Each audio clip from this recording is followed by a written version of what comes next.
Hai Sobat Cilik, dengan Bu Tata, sahabat yang menemani kamu sebelum tidur. Untuk sahabat cilik, jika ada permintaan mendengar dongeng lainnya, silahkan tulis judul dongeng di kolom komentar ya. Dan jangan lupa klik tombol like, share, dan subscribe ya. Selamat mendengarkan.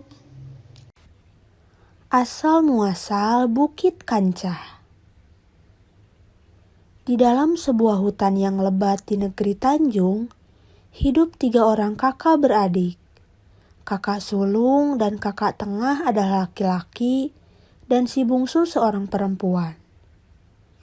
Semenjak orang tua mereka meninggal, mereka hanya tinggal bertiga di hutan dan tidak pernah berinteraksi dengan orang lain. Mereka bertiga terkenal sakti, karena setiap hari mereka berteman dengan berbagai jenis siluman. Suatu saat negeri Tanjung mendapat ancaman penyerangan dari negeri tetangga. Sang raja merasa gundah, karena negeri tetangga sangat kuat. Lalu, raja bermaksud meminta pertolongan kedua laki-laki dari 3 bersaudara tersebut. Ia mengutus pengawalnya mencari si sulung dan si tengah untuk datang ke istana sebelum bulan purnama tiba. Kakak sulung dan tengah mempertimbangkan permintaan raja untuk membela negeri Tanjung.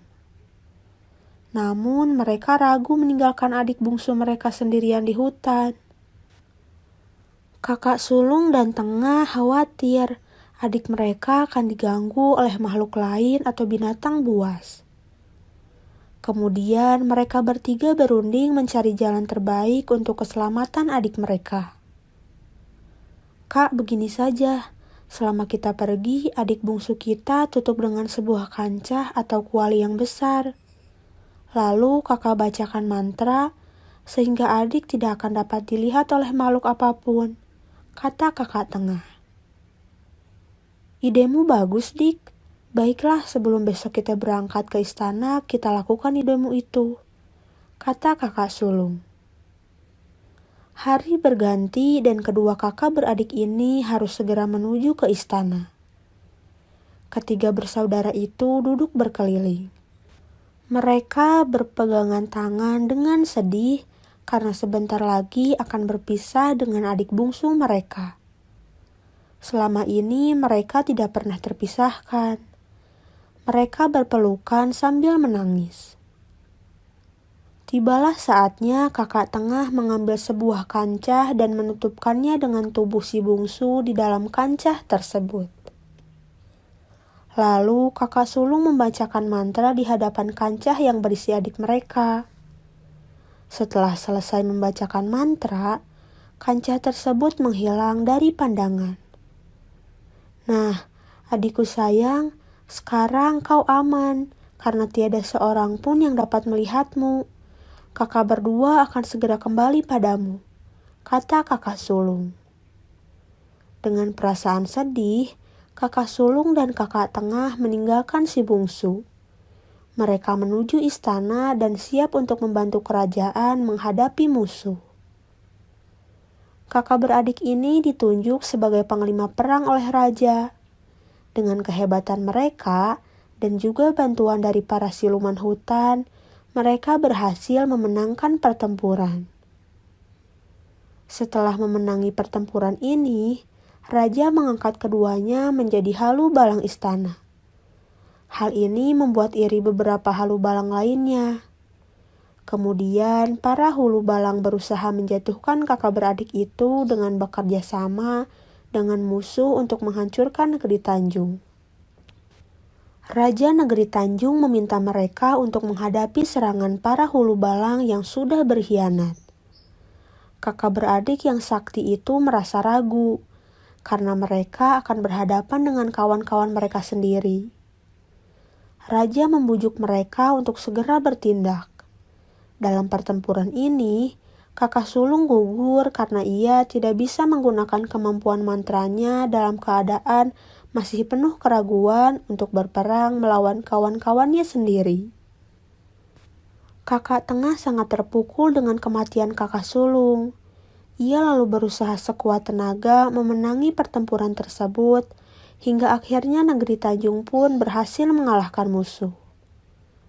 Sebagai rasa terima kasih, Raja Negeri Tanjung lalu menikahkan putrinya yang cantik dengan kakak tengah. Ia berharap kakak tengah dapat menjadi penggantinya kelak untuk memimpin negeri Tanjung. Usai pesta pernikahan, kakak tengah minta izin kepada raja untuk pulang ke kampung halamannya. Ia bermaksud mencari adiknya. Pertemuan dengan adiknya sungguh mengharukan.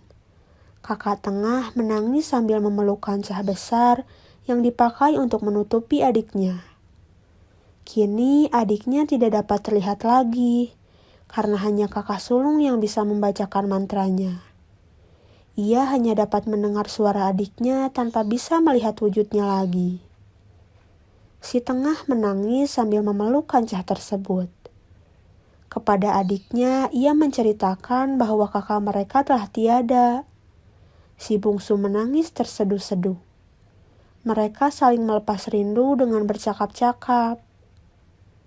Setelah puas bercakap-cakap, kakak tengah minta izin kepada adiknya untuk kembali ke istana.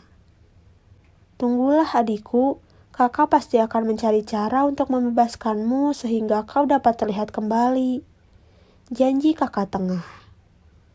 Adik bungsu kembali menangis terseduh-seduh. Si tengah kembali ke kerajaan.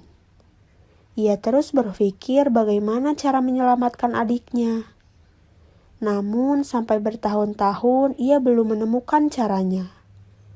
Sementara itu di hutan, kancah yang menutupi si bungsu semakin lama semakin membesar. Di bagian atasnya ditumbuhi pepohonan sehingga kancah itu berubah menjadi sebuah bukit. Bukit itu dinamakan Bukit Kancah.